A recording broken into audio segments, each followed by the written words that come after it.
Recording in progress.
Just 1 minute रुकते हैं, फिर उसके बाद हम स्टार्ट करेंगे, ठीक है? Just wait for 1 minute.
Hello everyone, very good morning. Voice आ रही है मेरी?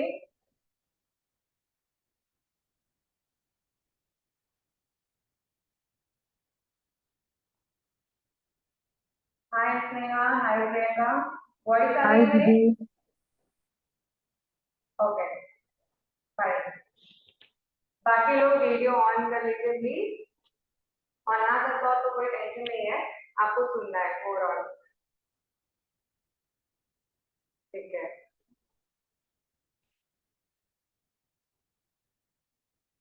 पानी बोतल हाँ जी। है।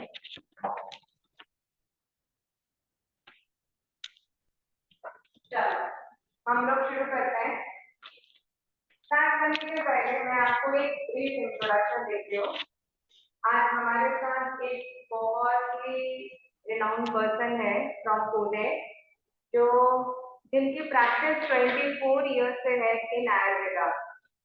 एंड ये हम लोग का बहुत बड़ा सौभाग्य है कि वो यहाँ पर आए हैं हमारे लिए सेशन देने के लिए, और हम उनके साथ कनेक्ट हुए हैं। उनके बारे में छोटा डिटेल में आपको बताती हूँ। She is the founder of Shri Rukuma Chikitsalaya and panchakarma केंद्र। उनके बहुत सारे सेंटर्स हैं इन मुंबई एंड पुणे, और 24 ईयर्स से वो प्रैक्टिस करते हैं, और उनका मेन मिशन है सबको हेल्दी एंड हैप्पी रखना। तो उसी मिशन के साथ आज वो हमारे साथ कनेक्ट हुए हैं और हमारे साथ आयुर्वेदिक सिस्टम को वो शेयर करने वाले हैं। तो hand over to doctor Gauri. Thank you so much. Thank you so much, Dr. Payal, to introduce me over here. आज का जो सेशन है उसमें हम कुछ स्मॉल टिप्स देखने वाले हैं कि how to be healthy in our daily routine. So उसके लिए क्या करना है और कैसी शुरुआत करनी है। सो आज की जो शुरुआत है हम एक श्लोक से करेंगे। Can you share please? सीधा बैठना है, स्पाइन एकदम इरेक्ट, हाथ दोनों एक दूसरे को जुड़े हुए हैं। एक मैं श्लोक रिसाइट करती हूँ, मेरे पीछे आपको करना है। ओम नमो जियाद्या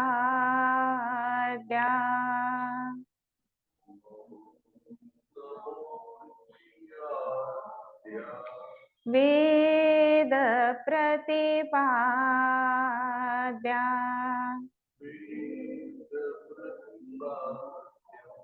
जय जय स्वसंवेद्या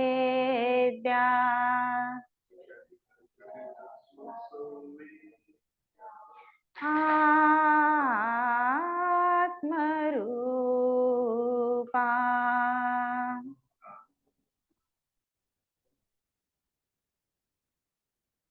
दोनों हाथ एक दूसरे को जुड़े हुए।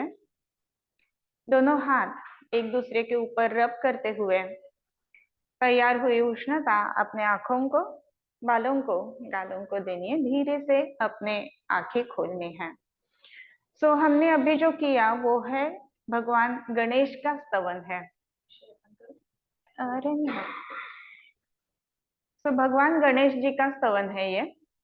सो ये किन्होंने लिखा है? तो आपको ज्ञानेश्वर माउली पता रहेंगे। महाराष्ट्र में एक ज्ञानेश्वर माउली करके बड़े संत हुए हैं, आळंदी में उनकी समाधि है। सो ज्ञानेश्वरी ये जो ग्रंथ है उसका पहला श्लोक ये है, मराठी में है, ओम नमो जी आद्या वेद प्रतिपाद्या जय जय स्व संवेद्या आत्मरूपा। लता मंगेशकर जी है, उन्होंने भी ये गाया है, शायद आपने सुना होगा। सो भगवान गणेश को नमस्कार है, लेकिन भगवान गणेश जी को जो नमस्कार हम कर रहे हैं ये कैसा गणेश है? तो आत्म स्वरूप गणेश है। कोई भी हम अच्छा शुरू करते हैं तो भगवान गणेश जी के साथ पे है। सो इसी के लिए, लेकिन ये कैसा गणेश जी का रूप? तो आत्म स्वरूप यानी अपने अंदर का जो भगवान का जो तत्व है वो बढ़ाने के अभी से शुरुआत हुई है। सो नमो आद्या, आद्या यानी प्रथम, जो हम जिसको नमस्कार करते हैं वो वेद प्रतिपाद्या, जिसका वर्णन वेदों में भी आया है। जय जय स्व संवेद्या, जय जय यानी अंदर से हम जयकार हो, स्व संवेद्य जो खुद को पता चलता है। कोई भी बात हम अगर अच्छी करते हैं तो हमें अंदर से खुश होते हैं, खुद को अच्छा लगता है। सो स्व संवेद्य यानी खुद को जो पता होता है वो। और आत्मरूप मतलब जो गणेश हमारे शरीर में लाधार चक्र में बंधु है, आत्मस्वरूप गणेश है, और इनको बंद करते हैं। आज की ये छोटा सा शुरुआत की है। तो जब भी हम इस भगवान गणेश जी के बारे में कभी सोचते हैं, नेक्स्ट स्लाइड प्लीज। तो हमारा डेली रूटीन कैसी होनी चाहिए? सो ये इम्पोर्टेंट बात है। सो जैसे कि आप सबका अभिनंदन है कि बहुत जल्दी 7 बजे उठ के तैयार होके आप इधर आके योगा वर्कआउट करने के लिए आए हैं। तो इसका मतलब है कि अंदर से आपको अच्छा होने की, ठीक है। वॉइस क्लियर है मेरा? Getting my voice? Yes. Okay, या थोड़ा सा लो है दीदी। ओके, ठीक है, समवॉट लाउड। सो हमारा जो रूटीन है वो कैसे होना चाहिए? सो हमारे रूटीन में जल्दी उठना ये बहुत इंपॉर्टेंट बात है। जल्दी हम उठते हैं तो पॉजिटिव थिंकिंग में आती है। दूसरी बात है कि शरीर में जैसे कि सत्व रज और तम रहते मन में, वैसे मॉर्निंग में सत्व की मात्रा रहती है वो निसर्गतः जाती रहती है। सो सत्व की मात्रा जाती है तो हमारे में भी सत्व का उत्कर्ष रहेगा और हमारे मन में पॉजिटिव थॉट्स बहुत आ जाएंगे। इसके लिए जल्दी उठना बहुत इंपॉर्टेंट बात रहती है। उसके बाद में और क्या करना है? सो जब भी हम उठते हैं तो इमीडिएटली आप गए ब्रश किया होगा, लेकिन ब्रश कौन से रस करना चाहिए ये भी इम्पोर्टेंट है। आयुर्वेद में कहा गया है कि कषाय कटु तिक्तकम, कषाय यानी कसैला रस एस्ट्रिंजेंट, कटु यानी जो तीखा रहता है वो, और तिक्तक यानी जो कड़वा रहता है। ये 3 रस हमारे शरीर में जाने चाहिए, मुंह में जाने चाहिए। तो ये 3 ही क्यों? तो इसका कारण ये है कि जब भी ये 3 रस शरीर में फर्स्ट टाइम जब भी आप मुंह खोलते हो तो जाते हैं, तो क्या होता है, शरीर को अग्नि है वो बढ़ जाती है, आपका जो जरण शक्ति, जो पचन करने की ताकत है वो बढ़ती है। और रोगा सर्वेपि मंदेग्नो ऐसे कहा गया है, सब रोग जो है वो मंदा से ही होते हैं। इसके लिए अग्नि के ऊपर ध्यान देना बहुत ज्यादा जरूरी है। आप अभी कहेंगे भी एक ब्रांड की जो है वो टूथ यूज है, अभी हम कर ढूंढे ये रस है या नहीं है। सो लौंग जो है वो कषाय कटु तिक्त है, या फिर खजूर कहता है खैर के साल वो कषाय कटु तिक्त है, बबूल जो है वो कषाय कटु तिक्त है। सो ये या ये मेडिसिन जिसमें वो कोई भी टूथपेस्ट आप जरूर यूज कर सको, सो दैट आपके शरीर में जो अग्नि है वो प्रज्वलित होने में मदद हो जाएगी। फिर इसके बाद में आपने क्या किया है? सो इधर आए हैं, सो एक करना है। सो एक्सरसाइज बहुत ही जरूरी है, इम्पोर्टेंट है। और जैसे कि पायल मैडम बहुत अच्छे से सिखाती है, ऐसे अच्छे एक्सरसाइज हमें रेगुलरली करनी चाहिए। फिर इधर जाके घर पर जो हम करेंगे तो उसमें क्या करें? तो अभ्यंग यानी oil application on the body. पहले ऐसे रहता था पुराने जमाने में ऐसे कहा जाता है कि at least once in a month या फिर once in a week Sunday को तो बच्चों को अच्छे से तेल मालिश करके नहाते धोते थे। लेकिन आजकल वो थोड़ा ट्रेडिशन हमारा कम होते जा रहा है, लेकिन उसके कारण क्या हो जाता है, स्किन जो है उसका लस्टर कम हो जाता है। इवन हम जब भी ऑयल एप्लीकेशन करते हैं तो उसके कारण भी क्या होता है, तो हमारे शरीर के अग्नि होती है, इसकी अभ्यंग करना जरूरी है। आप कहेंगे हमें हर दिन ही इतना एकदम बिजी रहता है तो अभ्यंग वगैरह करने में इतना समय के हम निकालेंगे, संडे तो निकाल सकते हैं। इसके अलावा अगर आपको समय नहीं है लेकिन आप इन जैसे प्रोसेस से ज्यादा स्किन लूजन अप हो रही है, पिगमेंटेशन आ रहा है, ऐसी बात है, या फिर अपने दर्द कर रहे हैं, तो इसमें क्या करना है, तो शिरश्रवण देशतम विशेषेण शीलयेत ऐसे कहा गया है। सो एटलीस्ट आपको सिर पर तेल लगाना है। श्रवण यानी आपके कान जो है उसमें आपको तेल लगा है, और पैर जो है, फुट जो है उसमें तेल लगाना है। ऐसे अगर करते हैं it will be taking around 5 to 10 minutes, not more than that. इतना तो समय हमारे लिए हम निकाल सकते हैं जरूर। सो ये करेंगे तो एजिंग से जो है ना वो भी स्लो डाउन होने में मदद हो जाती है, हमारे घुट की ताकत बढ़ जाती है। अभ्यंग जैसे हम करते हैं तो हमारे जो बोन्स रहते हैं उसकी भी ताकत बढ़ जाती है। सो इसके लिए अभ्यंग बहुत ज्यादा जरूरी रहता है। फिर उसके बाद में आता स्नान। स्नान जो वो तो क्लीनिंग प्रोसेस ठीक है, अच्छा है, लेकिन इसके अदर बेनिफिट्स क्या है वो भी देखना जरूरी है। तो स्नान ऊर्जा बलप्रदम कंडुमल श्रम स्वेद तंद्रात्र मजित कहा गया है। सो स्नान करने से क्या होता है, ऊर्जा मिलती है हमें, बहुत अच्छा लगता है, बाहर में फ्रेश लगता है। जो हम बहुत बार ऐसा होता है कि अभी क्या करूं, बोर हो रहा है, ऐसे बच्चे बहुत बार कहते हैं क्या करूं, तो उनको कहना है एक बार जाके स्नान करके, तो they will be being fresh after that. So ऊर्जा मिलती है, बल मिलता है। उसके बाद है कंडू मल श्रम वेद, यानी जो हम थकान होती है वो कम हो जाती है, किधर अगर ईचिंग है, स्वेटिंग है, वो कम हो जाती है, और इसी के स्नान बहुत ज्यादा जरूरी रहते हैं। तो इसके बाद में जो है वो हमें खाना है। सो खाना कौन सा लेना है, तो नॉर्मल रोटी दाल चावल ये तो हम सब लेते ही हैं, लेकिन षड्रसम मधुर प्राय ऐसा कहा गया है, षड रसात्मक आहार होना चाहिए। आजकल हम प्रोटीन फैट कार्ब्स ये सब इसमें सुनते हैं, लेकिन 6 रस का होना, जैसे कि हमने देखा कि दंत धावन करते हुए हमें कषाय कटु तिक्त ये 3 रस होने चाहिए, वैसे ही हमारे खाने में कौन से रस होने चाहिए, तो मधुराम्ल लवण कटुति कषाय ये कहा गया है। तो स्वीट टेस्ट, स्वीट यानी इसका मतलब ऐसा नहीं है कि डॉक्टर उठी आई थी तो रोज जल्दी क्या बोलते हैं श्रीखंड गुलाब जाम है, ये स्वीट जो नेचुरल है, जो जवार रोटी आप चबाए हो तो उसके बाद में स्वीटनेस आपको रहता है, गेहूं रोटी अकेली चबाते हो तो स्वीटनेस पता चले। सो ये जो है जनरली कार्ब्स रहता है। सो षड्रसम मधुर प्रायः। दूसरी बात है अम्ल लवण रस जो है, जो थोड़ा सा चिमचिमाहट करता है शरीर में, मन में, तो ये जो है ये खाते में क्या होता है तो अग्नि की प्रदीप्ति हो जाती है। और कषाय कटु तिक्त रस जो है वो शरीर में जो कुछ भी डेब्रिस है वो क्लीन करने के लिए मदद होती है। तो इसके लिए 6 रस का होना जरूरी है। जैसे 6 रस कौन कौन से इंग्रेडिएंट से हमें मिलेंगे, ऐसे अगर हम कहते हैं तो जैसे हम पूरा थाली परोसते हैं ना उसमें सब रस आ जाते हैं। जैसे कि आपने पहले अचार डाल दिया तो अचार जो है वो एस्टिंजेंट टेस्ट वाला रहता है, तो इसके लिए वो अग्नि दीपन करता है। फिर उसके बाद में आता है सलाड, वो सलाड जो है उसका जो टेस्ट रहता है वो नॉर्मल, जिसमें हमें विटामिन वगैरह बहुत ज्यादा मिलते हैं। फिर सब्जी 2 प्रकार के कोई भी रहते हैं, जिसमें एक स्प्राउट्स है जनरली और एक जो है वो कोई भी वेल वर्गीय जो रहता है वो वेजिटेबल है। फिर उसके बाद में जो रहता है रोटी और दाल चावल। सो इन सब की जो थाली तैयार होती है ना वो 6 रस से युक्त होती ही है, और इसी के लिए थाली का महत्व बहुत ज्यादा हमारे कल्चर में भी हमें देखने के लिए मिलता है। सो षड्रसम मधुर प्रायः।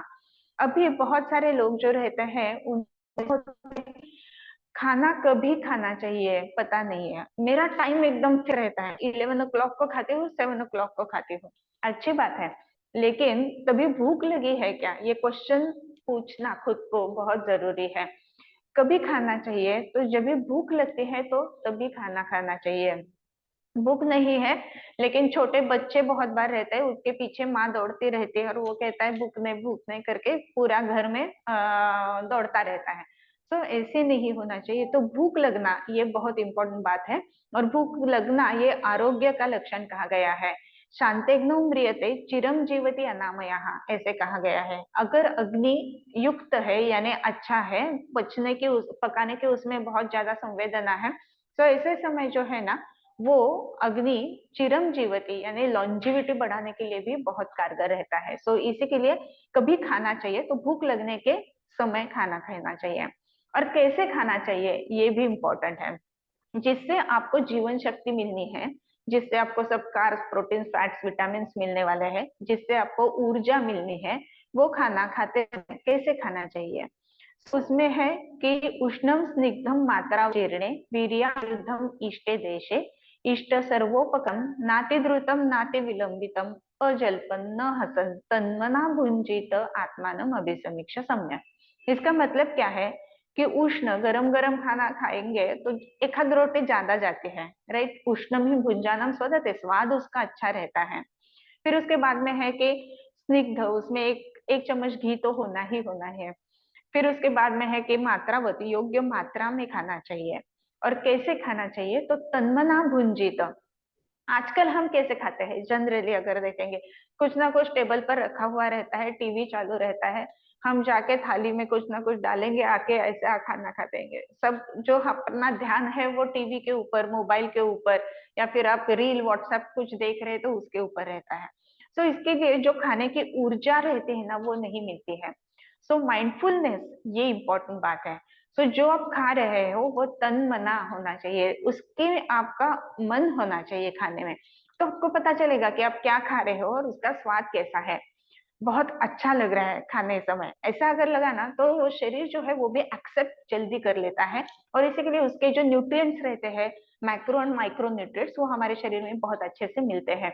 और इसी के लिए खाते समय तन्मना भुंजित ये बहुत बहुत ही इंपॉर्टेंट रहते हैं। और कैसे खाना चाहिए, आत्मानम अभिसमीक्ष सम्यक।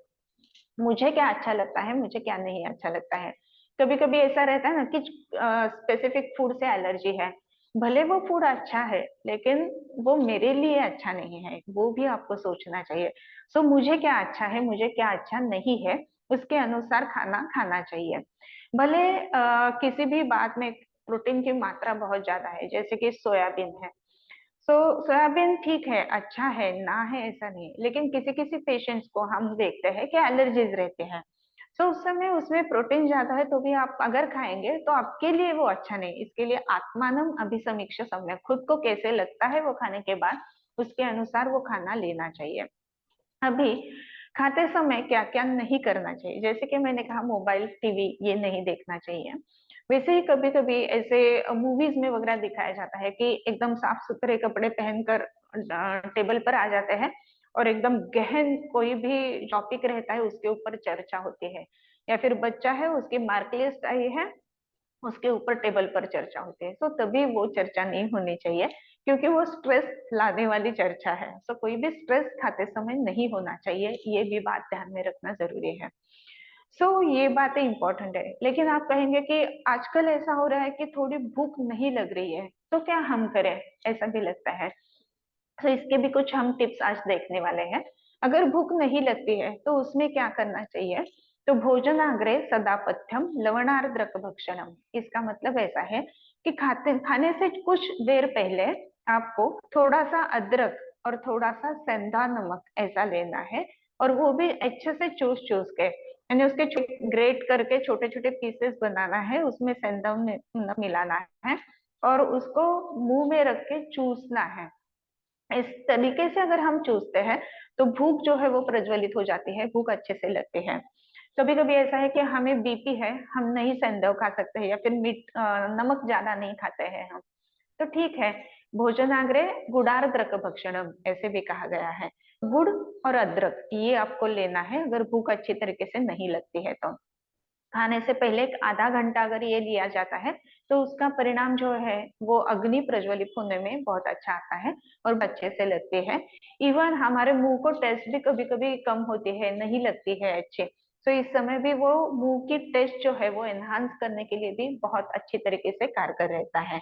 सो ये बात उसमें इम्पोर्टेंट है। सो अभी आजकल जो हम देखते हैं कि कभी कभी बहुत सारे डिसीजेस हम सब कर रहे हैं लेकिन फिर भी हो रहे हैं, ऐसे देखने के लिए मिलता है। उसमें सबसे पहला नंबर जो आता है वो है डायबिटीज का। So diabetes is a lifestyle disease ऐसे कहा जाता है। तो डायबिटीज के कारण क्या है, क्यों होता है, पता नहीं है, हो गया ऐसा हो जाता है, राइट। लेकिन ये अभी अगर हो रहा है या फिर उसके सिम्टम्स दिख रहा है, तो इसके सिम्टम्स अचानक आ जाता है, जैसे कि फीवर अचानक आता है, तो वैसे नहीं है। तो धीरे धीरे धीरे शरीर में चेंजेस हो जाते हैं और फिर वो एक दिन कभी तो हमें पता चलता है कि अभी शुगर बढ़ गई है।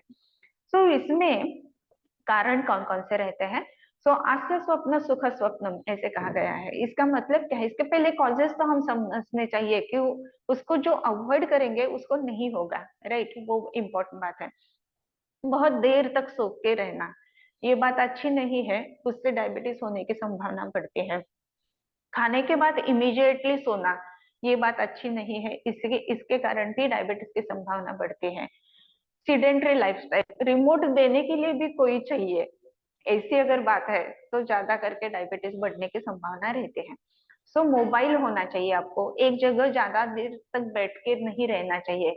इवन जो वर्किंग पीपल है कि आईटी में है या किसी भी और भी इंडस्ट्री में है, सो एक बार कंप्यूटर के समय बैठ गए तो बढ़ गए। सो वो उठते ही नहीं 3-3 4-4 घंटे, ऐसी बात नहीं होनी चाहिए। एटलीस्ट पानी लेने के लिए तो आपको उठना है, जाके एक राउंड लेके फिर वापस आके बैठना है। ऐसे करेंगे तो डायबिटीज होने की संभावना जो है ना वो कम हो जाती है। ओबेसिटी एक कारण डायबिटीज का बहुत इंपॉर्टेंट कारण है। सो ओबेसिटी क्यों बढ़ती है, तो ये अगर देखेंगे तो मांसला मेदुरा भूरी श्लेष्माणाम विषम आग्नेय, जो बहुत ज्यादा मात्रा में खाते हैं उसके लिए भी डायबिटीज होना संभावना ज्यादा है, क्योंकि उनका वेट ज्यादा बढ़ता है। सो मात्रावत जीर्ण, ये हमने देखा था कि मात्रावत खाना खाना चाहिए, स्पेसिफिक उसका अमाउंट भी एकदम होना चाहिए। सो ये बातें अगर हम कीन रहे तो डायबिटीज होने की संभावना जो वो हमारी कम जाएगी।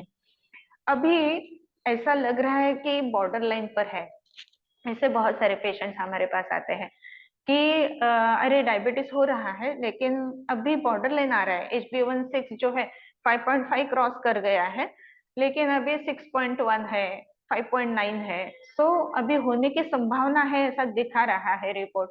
तो ऐसे समय क्या करें, तो ऐसे समय बहुत महत्वपूर्ण बात है कि हम लाइफस्टाइल में चेंजेस करना जरूरी है।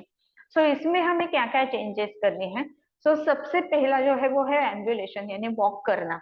आपको मिनिमम 20-25 मिनट्स डेली अगर वॉक इस समय अगर चालू करते हैं तो शुगर HbA1c जो है वो कंट्रोल करने में मदद हो जाती है।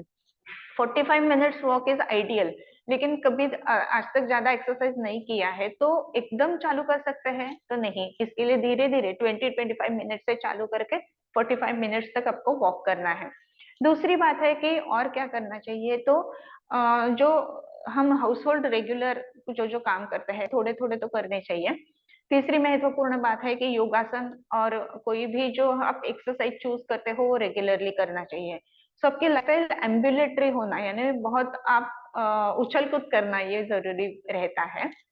तो उसके बाद में खाना जो है ना मात्रा लेना है, ठीक तरीके से लेना है, षड्रसात्मक लेना है, सो दैट ये डायबिटीज होने की संभावना जो है वो कम हो जाती है। और भी एक बात महत्वपूर्ण मैं जरूर आपको कहूंगी कि जब भी डायबिटीज होने की ऐसे बॉर्डर लाइन आता है तो कुछ बातें नहीं करनी है। वो कौन सी है, सो खाने के बाद इमीडिएटली ऐसा बैठना टीवी देखना या फिर खाने के बाद इमीडिएट ना, ये बात अच्छी नहीं है। सो खाने के बाद क्या करना है, तो शतपावली बोलते हैं हम, 100 आपको स्टेप्स कम से कम चलना है। ऐसे अगर करते हैं तो डायबिटीज होने की संभावना जो है वो कम हो जाती है।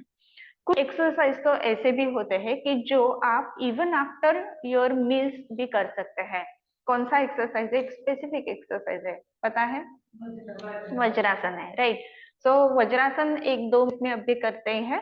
सो वज्रासन के बाद आगे का जो टॉपिक है हम लेते हैं। दोनों पैर सीधे करके आपको बैठना है।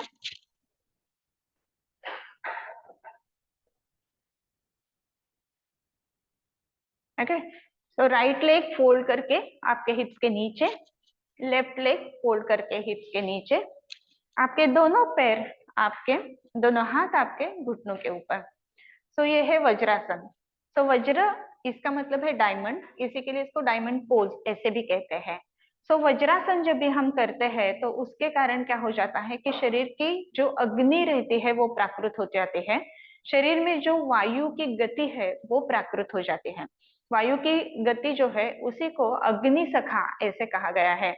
अगर शरीर में वायु अच्छी है, वायु की गति प्राकृत है, तो वो अग्नि को अच्छी तरीके से एनलाइट करते हैं और इसी के लिए बहुत सारे डिसीजेज जो है वो कम होने में मदद हो जाते हैं। ओके, सो इसको वज्रासन को छोड़ते समय भी उसकी एक स्पेसिफिसिटी है कि जिस पैर से हम वज्रासन करते हैं उसी पैर से छोड़ा जाता है। तो वज्रासन छोड़ने के लिए पहले राइट लेग हम छोड़ेंगे, सीधा करेंगे, लेफ्ट लेग छोड़ेंगे, सीधा करेंगे, दोनों हाथ शरीर के बाजू में। अभी आप रिलैक्स सुखासन में बैठ सकते हो। ओके, सो ये वज्रासन जो है वो डायबिटीज ना हो इसके लिए अब जरूर इसमें करना चाहिए। सो डायबिटीज ना हो इसके लिए और क्या करना चाहिए? सो कुछ बातें फूड अवॉइड करनी है, जैसे कि जिसमें ज्यादा करके ट्रांस फैट रहता है, यानी तली हुई चीजें, वड़ा पाव, बर्गर, ये सब जो रहता है वो नहीं खाना चाहिए। हाई कोलेस्टेरॉल जिसमें है वो अवॉइड करना है, जैसे कि येलो ऑफ एग ऐसा कहा जाता है, या फिर जो भुनी हुई तली हुई चीजें रहती है उसमें कोलेस्टेरॉल लेवल ज्यादा रहता है। सैचुरेटेड फैट्स रहते हैं उसमें बहुत ज्यादा रहे है। सो इसमें जो मेयोनीज वगैरह ज्यादा यूज किया जाता है, चीज पनीर है, इसका भी ध्यान रखना जरूरी रहता है। बेसिकली तो हम कोई भी फ्लेवर्ड ड्रिंक्स लेते हैं भी अच्छे नहीं रहते हैं। तो कोई भी फ्लेवर्ड ड्रिंक्स रहते हैं कि जो कार्बोनेटेड ड्रिंक्स हम कहते हैं, जिसे ओपन करते हुए बहुत ऐसा सोडा जैसा बाहर आ जाता है, उसमें शुगर एडेड बहुत ज्यादा रहते हैं। सो वो हमें अवॉइड करने चाहिए। ये बातें ध्यान में रखना है। तो हम डायबिटीज बॉर्डर लाइन पर है तो उसको रिवर्स जरूर ही जरूर कर सकते हैं। तो डायबिटीज अगर होता है और उसके कॉम्प्लिकेशंस क्या है, तो इतना क्यों डरना है? डायबिटीज से कुछ नहीं है, लेना है पूरे जो लाइफ टाइम है वो चलती है। तो ऐसा नहीं है। तो डायबिटीज के कारण क्यों इसका इम्पोर्टेंस है? तो रेटिनोपैथी होती है, सो आंखों के ऊपर उसका परिणाम आता है, तो देखने में दिक्कतें आने लगती है जो नॉन रिपेयरेबल है, जिसका कोई इलाज नहीं रहता है। इसी से न्यूरोपैथीज होती है, यानी नस के ऊपर, शरीर के नस रहते हैं उसके ऊपर परिणाम आ जाता है, जिसका भी कोई इलाज नहीं है ऐसा कहा जाता है। लेकिन आयुर्वेद में इस पे के कुछ मेडिसिन और पंचकर्म रहते हैं। सो ये जो है इसको न्यूरोपैथी होने के शरीर में कुछ भी नहीं है फिर भी नाहट होना, या फिर चलते समय कुछ चींटी या चल रही है ऐसा फील होना, ये सब जो है वो न्यूरोपैथीज के कारण होता है। और डायबिटीज के कारण नेफ्रोपैथीज भी होती है। ये जो नेफ्रोपैथीज है वो किडनी से रिलेटेड रहते हैं। सो किडनी फंक्शनिंग जो है वो उससे डिस्टर्ब हो जाता है। सो आपका डायबिटीज कुछ नहीं कर रहा है, लेकिन वो ऐसे जो ऑर्गन्स है उससे करवा रहा है। सो इसी के लिए वो हमारा जो क्वालिटी ऑफ लाइफ रहता है ना वो डिस्टर्ब कर देता है। इसके लिए डायबिटीज के ऊपर ध्यान देना बहुत ज्यादा जरूरी रहता है। सो कोई भी एम्बुलेशन है, कोई भी एक्सरसाइज करना है, या फिर कोई भी हमें रेगुलरली मूवमेंट करना है, उसके लिए इम्पोर्टेंस बात कौन सी रहती है? कौन सा शरीर का ऑर्गन इम्पोर्टेंट है कि कोई भी मूवमेंट करना है? तो यू कैन आंसर। जॉइंट्स है, राइट। सो कुछ भी आपको मोबिलिटी चाहिए तो जॉइंट चाहिए। एक ऐसा काठी है, वो मोबाइल रहते नहीं रहते, लेकिन उसके बीच में अगर जॉइंट्स रहते उसको आप फोल्ड कर सकते हो, राइट। वैसे भी हमारे शरीर में जो जॉइंट्स है वो फोल्ड करने के लिए, एम्बुलेशन करने के लिए, मूवमेंट करने के लिए बहुत महत्वपूर्ण रहते हैं। ये जॉइंट्स जो है उसकी हमें ताकत अगर बढ़ानी है तो क्या करना है? क्योंकि मैं कह रही हूँ कि एक्सरसाइज करो, मैं कह रही हूँ कि आप चलो, मैं कह रही हूँ कि आप एक जगह ना बैठो, तो इसके लिए ये करने के लिए आपके जॉइंट्स हेल्दी होना जरूरी है। जॉइंट में पेन है तो इतना सब कर सकेंगे? नहीं कर सकेंगे। तो जॉइंट्स हेल्दी कैसे रखने हैं? तो जॉइंट्स डिस्क होने में क्या क्या कारण रहते हैं? उसमें अर्थराइटिस है, रूमेटॉइड अर्थराइटिस है, या फिर चिकनगुनिया। बहुत सारे पेशेंट्स में देखा जाता है कि चिकनगुनिया हुआ और उसके बाद में जॉइंट पेन हो रहा है।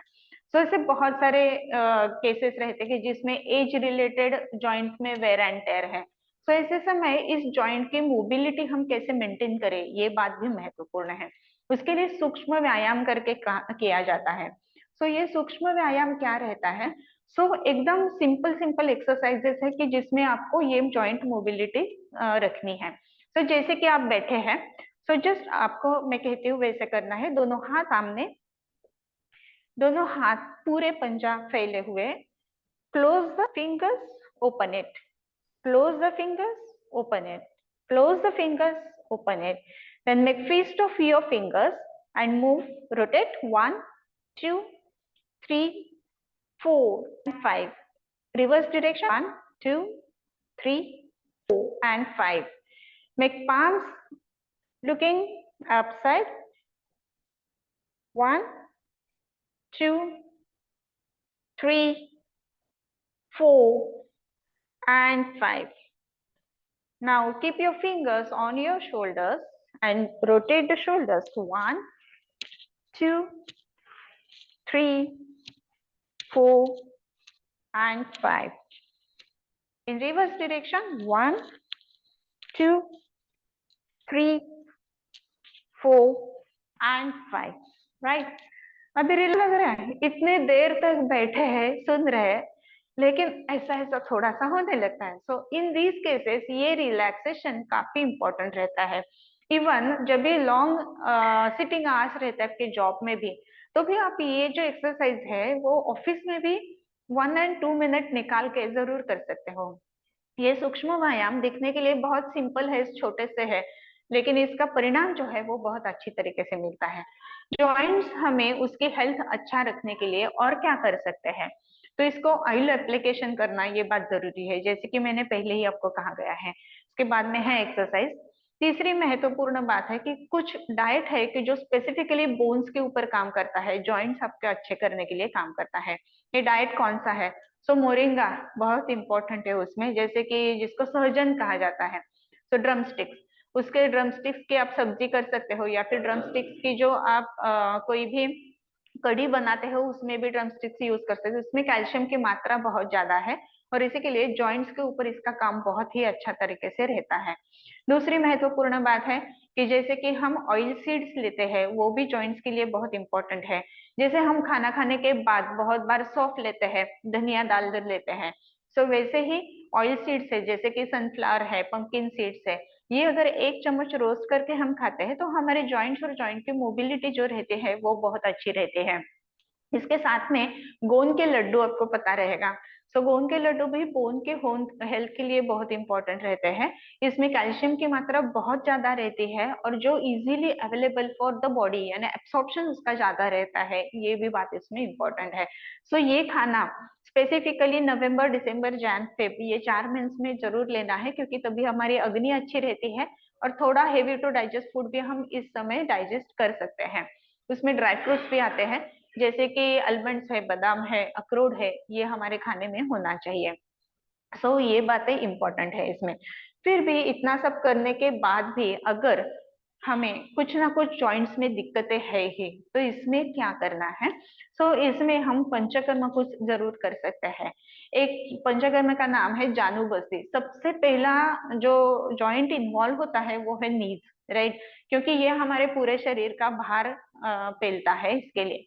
सो नीज के ऊपर एक वेल बनाया जाता है मेडिसिन से, उसके अंदर कुछ स्पेसिफिक मेडिसिन जैसे कि सहचर तेल है, बला तेल है, ये उसके अंदर डाले जाते हैं और वो वैसे ही रख दिया जाता है जॉइंट, सो दैट वो ऑयल एप्लीकेशन करने से जितना एब्सॉर्ब नहीं होगा, उससे ज्यादा ऑयल एब्सॉर्प्शन रहता है वो जानू बस्ती में। सो उसका महत्व है। दूसरी बात है, उसमें पिंड स्वेद करके एक पंचकर्म रहता है। कुछ स्पेसिफिक मेडिसिन रहते हैं जिसकी पोटली बनाई जाती है, और वो जो पोटली है ना, वो उसका ऑयल में इमर्शन करके, डिप करके वो नीज के ऊपर लगा दिया जाता है। तो उसके कारण नीज की जो हमारी हेल्थ है वो बढ़ती है, उसका जो मोबिलिटी है वो भी उसमें बहुत अच्छी हो जाती है। ऑस्टियोपोरोटिक चेंजेस, जिसको हम अस्थि विरलता कहते हैं, वो भी कम आने में इसमें बहुत ही महत्वपूर्ण बात रहते हैं। कभी कभी ऐसा रहता है कि जकड़ाहट रहते हैं, पेन है, लेकिन उसमें दो बातें हैं कि जकड़ाहट है और दूसरी है कि चलने के बाद ज्यादा पेन होता है। जकड़ाहट अगर है तो उसमें चूर्ण पोटली करके पंचकर्म रहता है, वो हम यूज करते हैं। जैसे कि आपको पता रहेगा कि नीम है, तुलसी है, ये जो पत्ते रहते हैं ना, उसको रोस्ट करके उसका पाउडर बनाने का, उसमें एक पोटली बनाने का, ये सब डाल के कोई भी कपड़ा लेके उसमें आप पोटली बना सकते हैं। ये पोटली जो है ना, वो आपको डिप करनी है ऑयल्स में, जैसे कि मैंने बला तेल कहा ऐसे। और वो जो पोटली रहती है उससे अगर आप सेकते हो तो उसका परिणाम काफी बहुत बेहतर रहता है।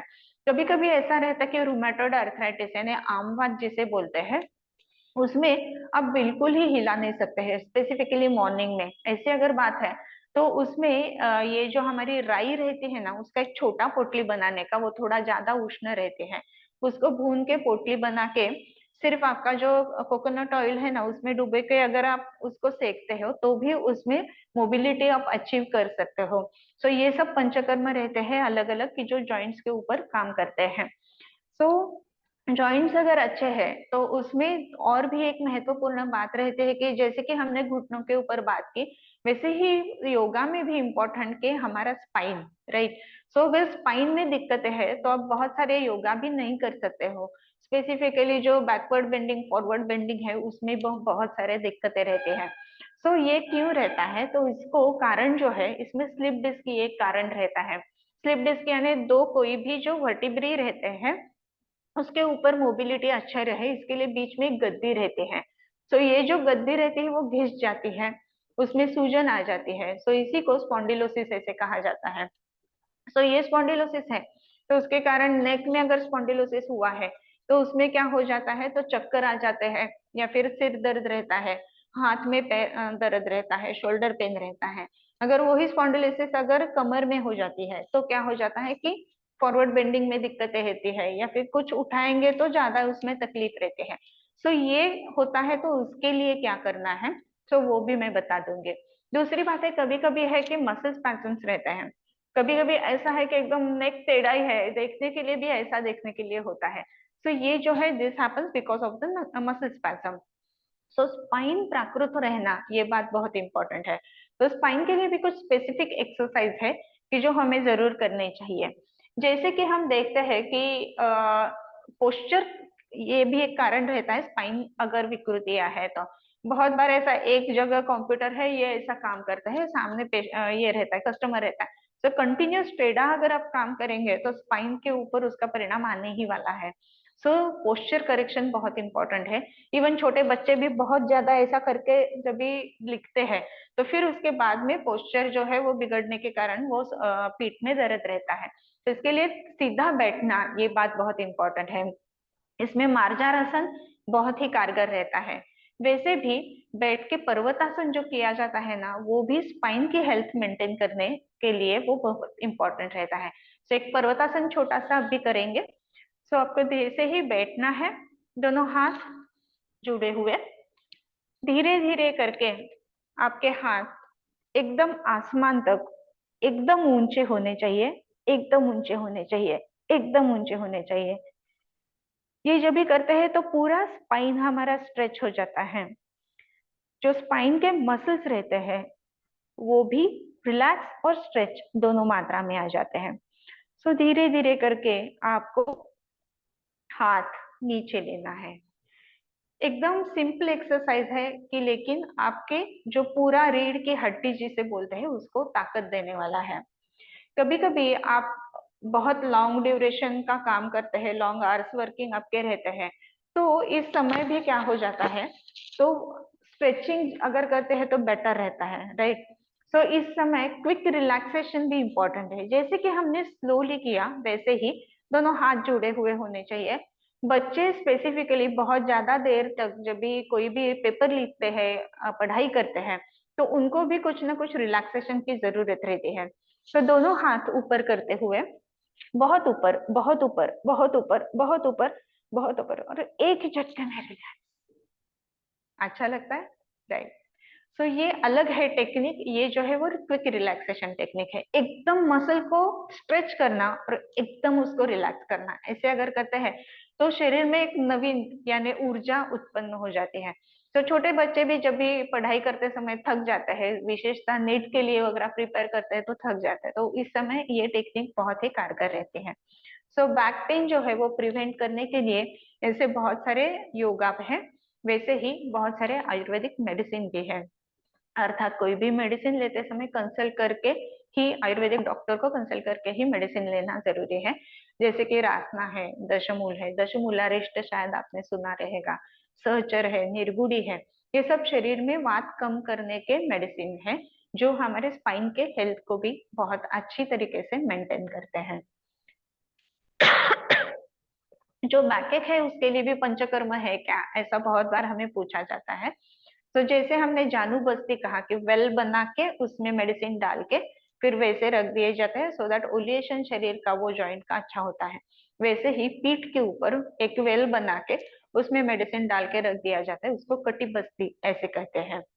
सो ये कटी बस्ती जो है उससे लंबार जो स्पेसिफिकली स्पॉन्डिलोसिस रहता है, लंबार स्पॉन्डिलोसिस, उसके लिए इसका परिणाम बहुत अच्छा आता है। पिंड स्वेद है वैसे ही, हम पोटली बना के उसमें सेकते हैं, उसके भी कारण मसल्स रिलैक्स हो जाते हैं, और फिर ये जो लंबार स्पॉन्डिलोसिस, स्लिप डिस्क या फिर ऑपरेटिव बताया है स्लिप डिस्क का करने के लिए, ये ऑपरेटिव हम अवॉइड जरूर इसमें कर सकते हैं।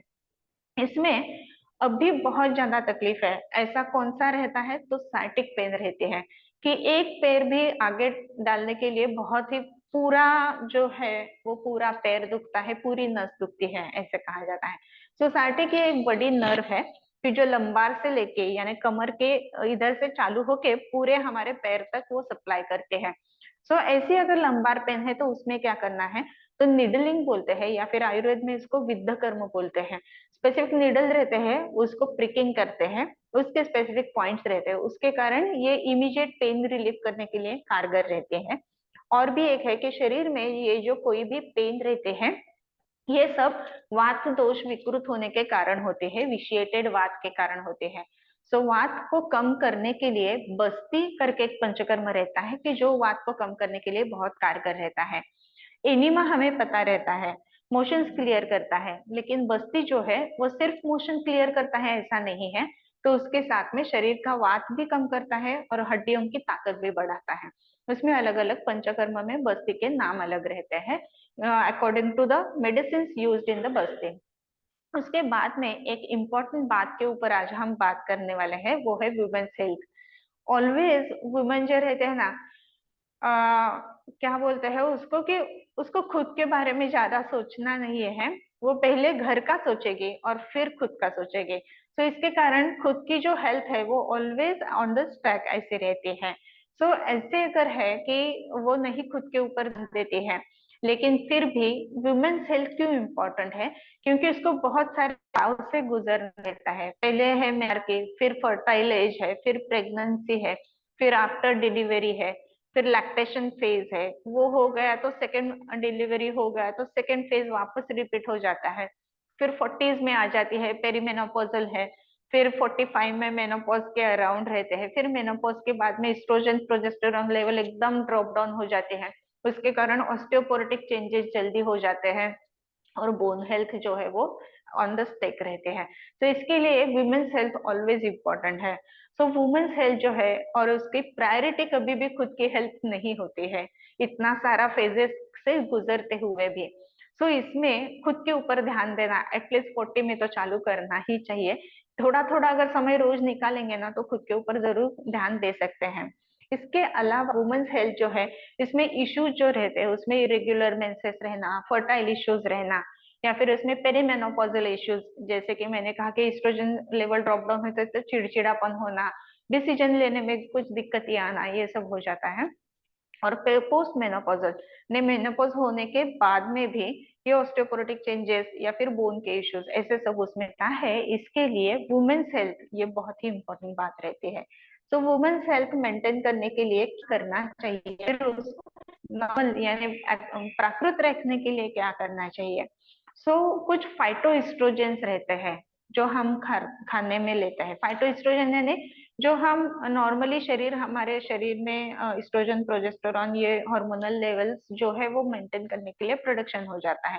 लेकिन जब भी पोस्ट मेनोपॉजल ये ड्रॉप डाउन होने ही वाले हैं, this is a physiological change, लेकिन उसके कारण जल्दी ड्रॉप डाउन होने के कारण जो चिड़चिड़ापन होता है, बोन में ऑस्टियोपोरोटिक चेंजेस रहते हैं, ये अगर मेंटेन करना है तो कैसे करेंगे, क्योंकि अभी शरीर तो नहीं बना रहा है। इसमें एक्सटर्नल लेना ये बात जरूरी है। एक्सटर्नली क्या लेना चाहिए, कुछ मेडिसिन या फिर कुछ प्लांट्स बेस्ड ऐसे रहते हैं कि जिसमें एस्ट्रोजन की मात्रा ज्यादा रहती है। उसमें सबसे ज्यादा मात्रा जो है वो फ्लैक्सीड में रहता है, जो अतसी बोलते हैं, अलसी बोलते हैं ना, उसकी चटनी हमारे खाने में होनी चाहिए। तो अगर वो चम्मच, 1 चम्मच रोज अगर हम लेते हैं, तो ये जो दिक्कतें है कि एस्ट्रोजन लेवल जो ड्रॉप डाउन होते हैं वो उतनी जल्दी नहीं होती है, और शरीर मेंटेन रखने के लिए वो मदद करते हैं। फिर उसमें है शतावरी अश्वगंधा, ये नाम अपने शायद सुने रहेंगे।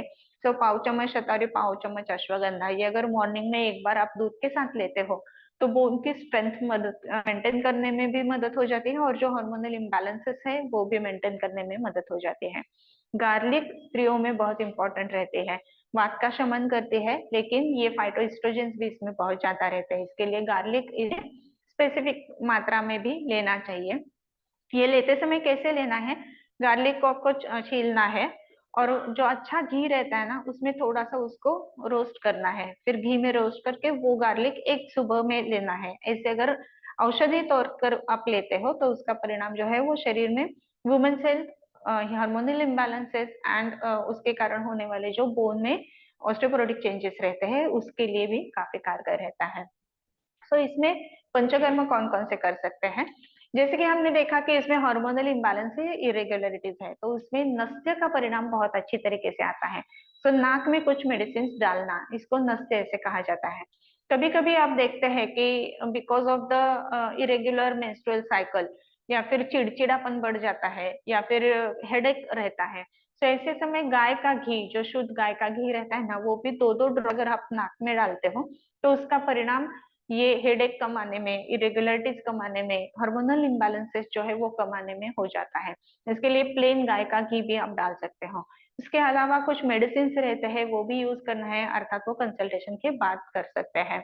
इसमें परिणाम बस्ती जो है उसका भी बहुत अच्छा आ जाता है। सो बस्ती भी इसमें बहुत कारगर रहते हैं। अलग अलग बस्ती के टाइप्स रहते हैं, जिसमें जनरली सहचरादि तेल यूज किया जाता है, ऐसे बस्ती हम इसमें यूज करने के लिए कहते हैं। सो वुमेन्स हेल्थ जो रहती है ना, वो हाफ ऑफ द पॉपुलेशन अपने इसमें ऑलमोस्ट वुमेन है।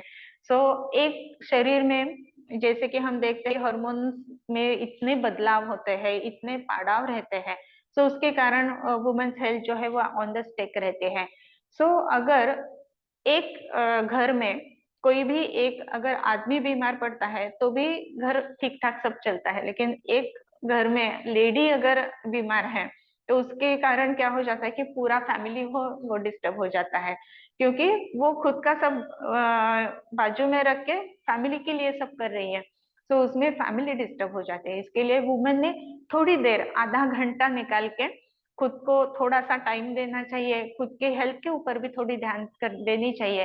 और जैसे कि आप इधर आज सब पायल मैडम के इधर आए हैं और 1 घंटा निकाल के खुद के हेल्थ के लिए आप एक्सरसाइज या फिर खुद के हेल्थ के लिए आप कुछ प्रयत्न कर रहे हैं, सो वैसे ही हर एक वुमन थोड़ा सा समय निकाल के अगर खुद के ऊपर ध्यान दे तो उसका भी परिणाम अच्छा आ जाता है, और घर परिवार और पूरा हमारा देश भी अच्छा रहने के लिए मदद हो जाएगी। इसमें हमने देखा कि इरेगुलरिटीज वगैरह सब रहती है, उसके कारण चिड़ापन, ये मैंने 2-3 बार कहा। तो टिपिकली जो पोस्ट मेनोपॉजल एज है उसमें चिड़चिड़ापन ज्यादा रहता है, सो वो नहीं आए इसके लिए एक श्लोक से इस सेशन की हम एंडिंग करते हैं। तो आपको बैठना है सुखासन में, आपकी पूरा स्पाइन जो है वो स्ट्रेच और स्ट्रेट, दोनों हाथ जुड़े हुए। हम सबकी उत्तम आयु के लिए प्रार्थना करेंगे। ओम संगच्छध्वम्, ओम संवदध्वम्, संवो मनांसि जानता,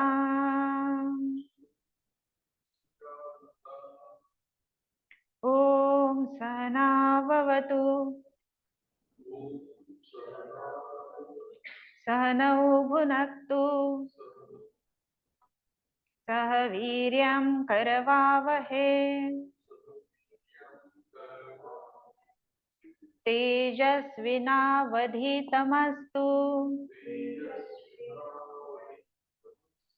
मा विद्विषावहे।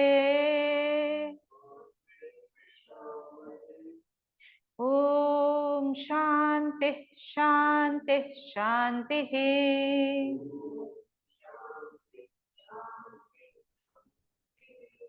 दोनों हाथ एक दूसरे के ऊपर घिसकर उष्णता उत्पन्न करनी है।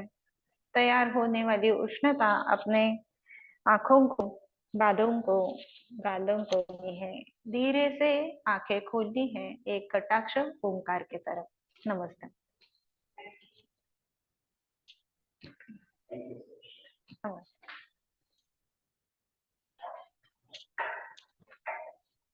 थैंक यू सो मच आप लोग के आने के लिए एंड डॉक्टर गौरी के लिए जो उन्होंने हमें बहुत सारी चीजें हमें बताई हैं।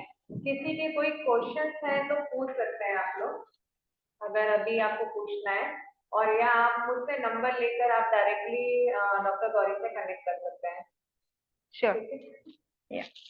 अभी किसी को कुछ पूछना है? And thank you so much all of you for patient listening. Neha unmute करना पड़ेगा, कुछ बोल रहा हूँ। यूरिक एसिड बॉडी में बढ़ जाता है तो उसकी होम रेमेडीज क्या कर सकते हैं?